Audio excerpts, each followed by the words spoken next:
साबिक वजीर आजम नवाज शरीफ शाहाना प्रोटोकॉल के साथ मरी से शांगला गली रवाना हो गए हैं। शाहाना प्रोटोकॉल में एक नहीं, दो नहीं, तीन नहीं, चार नहीं, बल्कि 17 गाड़ियां हैं। और अगर यह कहा जाए कि 17 गाड़ियों का प्रोटोकॉल वजीर आजम को दिया जाता है तो कहना गलत नहीं होगा। यानी इस वक्त नवाज शरीफ को वजीर आजम का प्रोटोकॉल दिया जा रहा है। मरी में उनकी मौजूदगी की सिग्निफिकेंस क्या है, किन किन से मुलाकातें कर रहे हैं, लंदन प्लान के बाद मरी प्लान क्या है और मरी के बाद शांगला गली क्या करने गए हैं। उनके साथ परवेज रशीद, इसहाक डार और मरियम नवाज भी मौजूद हैं। और अब क्या खिचड़ी पकने जा रही है, आज के व्लॉग में इसका जिक्र करेंगे। और इंपॉर्टेंट बात तो यह भी है कि इस्लामाबाद हाई कोर्ट की जानिब से कल की समाअत का तफसीली फैसला सामने आ गया है और उसमें नैब की ड्यूटी लगाई गई है कि चेयरमैन नैब से पूछ के बताए कि नैब ने करना क्या है। नवाज शरीफ जो एक मफरूर और इश्तिहारी की सूरत में पाकिस्तान में अदालतों के सामने सरेंडर करने के लिए आए थे, अब अदालतों के सामने नैब ने सरेंडर कर दिया है। कल का दिन इंतहाई अहम होने जा रहा है और कल ही के दिन नैब सरेंडर करके नवाज शरीफ के उन दो केसेस जो अल अजीजिया और एवन फील्ड के केसेस हैं उनमें उनको बरी करने का रास्ता हमवार कर सकती हैं। यानी कल नैब सरेंडर करेगी, नैब रेफरेंसेस वापस लेने जा रही होगी और नवाज शरीफ आसानी से चौथी बार मुल्क के वजीर आजम बनने जा रहे होंगे। दूसरी इंपॉर्टेंट चीज यह है कि पाकिस्तान तहरीक इंसाफ में टूट फूट का सिलसिला जारी है और इत्तलात यह है कि बुशरा बीबी और खावर मोनिका अब दोनों ही एक साथ बोलने जा रहे हैं। इन दोनों की इंपॉर्टेंट प्रेस कॉन्फ्रेंसेस प्लान कर ली गई हैं और ये बहुत बड़ा कील होगा पाकिस्तान तहरीक इंसाफ के ताबूत में, जो आखिरी कील की मानद ताबूत में ठोंका जाएगा।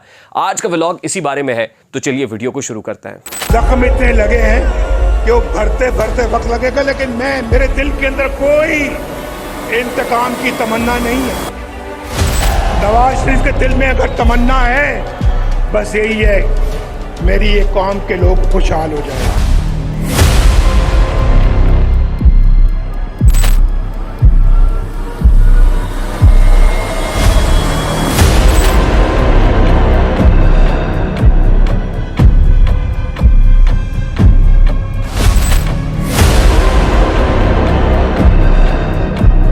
अस्सलाम वालेकुम मेरे सादा से पाकिस्तानियों, मेरा नाम रेहान तारिक है और आप मेरा यूट्यूब चैनल और फेसबुक पेज देख रहे हैं।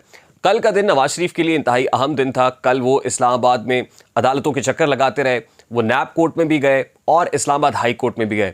जहां जाते हैं वहां से रिलीफ लेने में कामयाब हो जाते हैं। कल अपने व्लॉग में हमने आपको बताया था कि इस्लामाबाद हाई कोर्ट की समाअत में भी नवाज शरीफ को रिलीफ मिलने के इम्कान थे और वही हुआ कि नवाज शरीफ को कल तक के लिए जमानत में तौसी दे दी गई है। यानी 26 अक्टूबर को यह मामला इस्लामाबाद हाई कोर्ट के सामने दोबारा आएगा। यानी कल इंपॉर्टेंट समाअत होने जा रही है और कल की समाअत का तफसीली फैसला भी सामने आ गया है, जिसमें नैब को यह डिसाइड करना है कि नैब अब करना क्या चाहती है।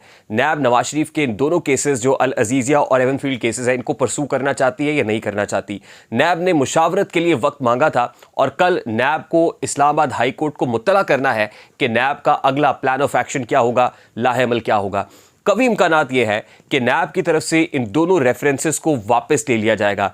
यानी वो दो रेफरेंसेस जिसमें नवाज शरीफ साहब को इश्तिहारी और मफरूर डिक्लेयर किया गया, जिसमें नवाज शरीफ अपनी साहबजादी के साथ अदालतों के सैकड़ों चक्कर लगाते रहे, 100 पेशियां भुगतते रहे, उनमें खाया पिया कुछ नहीं, गिलास तोड़ा 12 आने। यानी सरकारी वसाइल का बेदरीग इस्तेमाल, बहुत सारे पैसे खर्चने के बाद नैब के प्रोसिक्यूटर आएंगे और मुतला कर देंगे कि ये दोनों रेफरेंसेस अल अजीजिया और एवन फील्ड के हम वापस लेने जा रहे हैं। यानी अपीलें बहाल करने तक की तो बात हुई थी, लेकिन ऐसी अपीलों को बहाल करने का भी क्या फ़ायदा होगा जिसमें प्रोसिक्यूशन इस्तगासा नैब इन केसेस को परसू ही नहीं करेगी।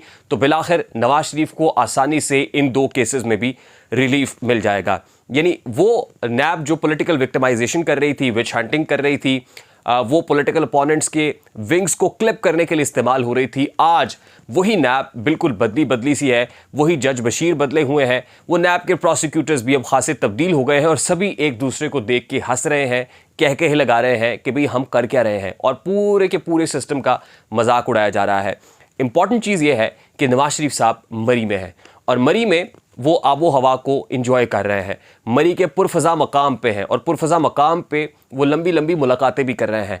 वो प्लान जो लंदन से शुरू हुआ था अब वो मरी तक पहुंच गया है और मरी में लंदन प्लान के कुछ किरदार मौजूद हैं। वो किरदार जो लंदन में थे और खुफिया मुलाकातें कर रहे थे, अब मरी में भी तकरीबन मोर और लेस वही किरदार हैं जो अगले मंजरनामे को वाजे कर रहे हैं। और अगले मंजरनामे में इंतखाबात कब होने हैं, इंतखाबात में किसने होना है और किसने नहीं होना, इंतखाबात हो जाएंगे तो किसको लेके आना है, प्राइम मिनिस्टर कौन होगा, वज़राए आला कौन होंगे, सेटअप क्या होगा, किसको कितनी नुमाइंदगी दी जाएगी, ये सब कुछ अवाम नहीं बल्कि चंद किरदार बैठ के मरी में डिसाइड कर रहे हैं। मरी में चंद नामालूम लोग, नामालूम ही कहूँ तो बेहतर है, आप समझ जाएंगे, वो भी ऑन बोर्ड हैं, इसके स्टेक होल्डर हैं, और फिर कुछ मालूम चेहरे जिनका जिक्र हम कर सकते हैं। नवाज शरीफ हैं, मरीम नवाज़ हैं, इसहाक डार हैं, परवेज़ रशीद हैं, लीगी रहनुमा है, उसमें लीगी क़यादत है, उसमें पाकिस्तान पीपल्स पार्टी या JUIF या इस्तेहकाम पाकिस्तान पार्टी या कोई दीगर पॉलिटिकल स्टेक होल्डर मौजूद नहीं है, ये तो सर्टेनिटी के साथ कहा जा सकता है। मरी में मुलाकातें रखने का मकसद यही होता है कि इस्लामाबाद की लाइमलाइट से, लाहौर की लाइमलाइट से, सहाफ़ियों से, मीडिया से बच के, कैमरे की आंख से बच के, साइड पे रह के कुछ चीज़ों को डिसाइड किया जा सके। और यही कुछ माजी में भी होता रहा है। साबिक वज़ीर आज़म नवाज शरीफ के लिए मरी का मकाम बहुत कंट्रोवर्शियल भी रहा है। सचिन जिंदाल, जिनका ताल्लुक इंडिया से था, कारोबारी शख्सियत थी, उनकी मरी में मौजूदगी की बात हो और फिर वो तो मीडिया की आंखों से छुप नहीं पाई खबर, और आज तक ना तो उसकी तस्दीक हुई ना तरदीद हुई। तो मरी में इतनी इंपॉर्टेंट शख्सियत की मुलाकात नवाज शरीफ साहब से हुई। मरी में नवाज शरीफ साहब की कुछ जर्नलिस्ट जो इंटरनेशनल जर्नलिस्ट थी, उनकी मुलाकात, खातून जर्नलिस्ट का जिक्र भी आता है नवाज शरीफ साहब के साथ इस मुलाकातों के अंदर। फिर उसमें कुछ साबिक आर्मी चीफ्स और जनरल्स की मुलाकातों का जिक्र भी मरी के साथ मशरूत है, नती है। ख़ास तौर पे आसिफ नवाज जंजुआ साहब जो 1 साल और 4-5 महीने तक chief of the army staff रहे, उनको भी मरी में बुला के खुश करने की कोशिश की गई थी। और BMW गाड़ी, जैसे मैंने आपको इंट्रो में बताया कि नवाज शरीफ साहब की बड़ी फेवरेट गाड़ी है, और इसी गाड़ी में कल वो इस्लामाबाद हाई कोर्ट भी पेश हुए थे। तो जब वो किसी जर्नैल को, किसी कोर कमांडर को खुश करना चाहते थे तो उस वक्त वो BMW की चाबी भी हाथ में थमा देते थे।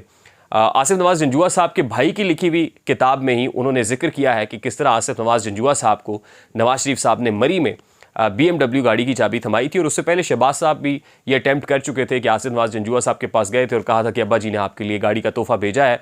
उन्होंने शुक्रिया के साथ इस दावत को, इस तोहफे को कबूल करने से माजरत कर ली थी। और यही नवाज शरीफ साहब ने जब ये तोहफ़ा देने की कोशिश की थी तो पूछा था पंजाबी में कि भाई तुसी केड़ी गड्डी ते आए हो, और उन्होंने बताया था कि मेरे पास टोयोटा क्राउन है और वो पुराने मॉडल की गाड़ी थी। तो फिर chief of the army staff को मियाँ साहब ने बकौल आसिफ नवाज जंजुआ साहब के भाई के कि उस वक्त ये कहा कि ये गाड़ी आपको सूट नहीं करती, आपको जचती नहीं है, ये BMW की गाड़ी है, आप ये गाड़ी रखें, ये आपके मयार की है, ये आपको सूट करती है, आपको जचती है। और फिर आसिफ नवाज जंजुआ साहब ने सल्यूट किया था, चाबी वापस की थी और वो वापस चले गए थे। उस वक्त भी मरी का ही मकाम था और मरी में ही ये मुलाकातें हो रही थी। खैर वो दाल गली नहीं, आसिफ नवाज जंजुआ साहब हार्ट अटैक होने से, दिल का दौरा पड़ने से इंतकाल कर गए। उसके बाद chief of the army staff भी बदल गए, मंजरनामा भी तब्दील हो गया। लेकिन अगर वो अल्लाह को प्यारे ना होते तो उस वक्त भी कुछ जर्नैलों को खुश करके, कोर कमांडर लाहौर को भी खुश करके, किसी इंडस्ट्रियल यूनिट का भारी भरकम लाइसेंस देकर फौज के अंदर भी कुछ चेंज करने की कोशिश तो की जा रही थी। बार कैफ बरसपीले तस्करा मैं ये बात कर रहा हूँ कि मरी का मकाम कितना इंपॉर्टेंट है। आज के हालात में भी मरी इंतहाई अहम है, इंतहाई इंपॉर्टेंट है। वहाँ पर कुछ दीदा और कुछ नादीदा कुव्वतें मौजूद हैं और बैठ के सर जोड़ के कुछ ना कुछ निकालने की कोशिश कर रहे हैं। जाहिर है पाकिस्तान तहरीक इंसाफ का फेट क्या होगा, फ्यूचर क्या होगा, चेयरमैन PTI के साथ क्या करना है, क्योंकि नवाज शरीफ साहब ये कह चुके हैं कि इंतकाम की आग उनके दिल में नहीं है, ना वो बदला लेना चाहते हैं। और फिर लेवल प्लेइंग फील्ड की तैयारी के लिए पाकिस्तान पीपल्स पार्टी भी बहुत तहफ़्फ़ुज़ात का इजहार कर रही है। तो आने वाला मंजरनामा कुछ ऐसा हो कि जिसमें सांप भी मर जाए और लाठी भी ना टूटे, यानी दिखाई भी ये दे कि लेवल प्लेइंग फील्ड तैयार हो गई है और अपनी मंशा के नताइज भी निकाल लिए जाएं।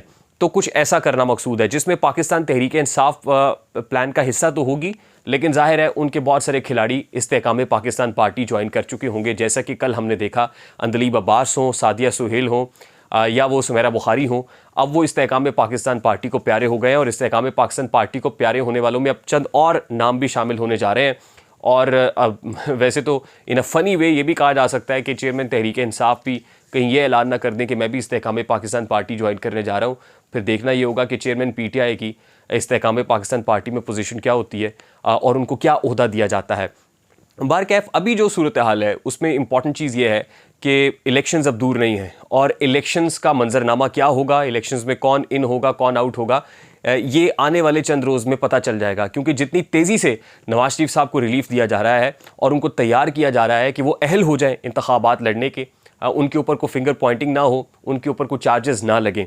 नवाज शरीफ साहब को चौथी बार वज़ीर आज़म बनाना है, ये मैं बार बार कह रहा हूँ कि चौथी बार उनको प्राइम मिनिस्टर बनना है, वो 3 महीने के लिए हों या 6 महीने के लिए हों। उसके बाद यही केसेस जिनसे अभी उनकी जान खलासी हो रही है, यही केसेस दोबारा बुनियाद बना के उनको वजारत उज़्मा से हटाया भी जाएगा। ये भी मैं आपको बता दूं कि एक बार फिर वो सियासी शहीद होंगे। जहां तक तहरीक इंसाफ की बात है, तो जो शक्ल तहरीक इंसाफ की इस वक्त दिखाई दे रही है वो तो नहीं होगी। जैसे मैंने आपको बताया कि 3 विकेटें खवातीन की जो कल गिरी हैं इस्तेकाम पाकिस्तान पार्टी को जिन्होंने ज्वाइन किया है, आने वाले दिनों में तहरीक इंसाफ पर एक और उफ्ताद गिरने वाली है, क्योंकि तहरीक इंसाफ के जो अभी हैंडलर्स हैं वो बोलने वाले हैं। यानी बुशरा बीबी भी बोलेंगी और खावर मोनिका। सबसे पहले खावर मोनिका की बारी आएगी। हमने आपको बताया था कि फ़ारूक हबीब प्रेस कॉन्फ्रेंस करेंगे, शेख रशीद की प्रेस कॉन्फ्रेंस आएगी, ऐसा हुआ। अब हम आपको ये कह रहे हैं कि आने वाले दिनों में आपको खावर मोनिका भी बड़े बड़े इंकशाफात, बड़े बड़े राजों से पर्दा उठाते हुए मिलेंगे और उनकी भी सॉफ्टवेयर अपडेट की भरपूर तैयारी कर ली गई है। ये सॉफ्टवेयर हमारी इतलात के मुताबिक 75% अपडेट हो गया है, 25% रह गया है। 25% भी आने वाले 1 आध हफ्ते के अंदर अंदर ये अपडेट मुकम्मल होगी और ये सॉफ्टवेयर डाउनलोड कर लिया जाएगा।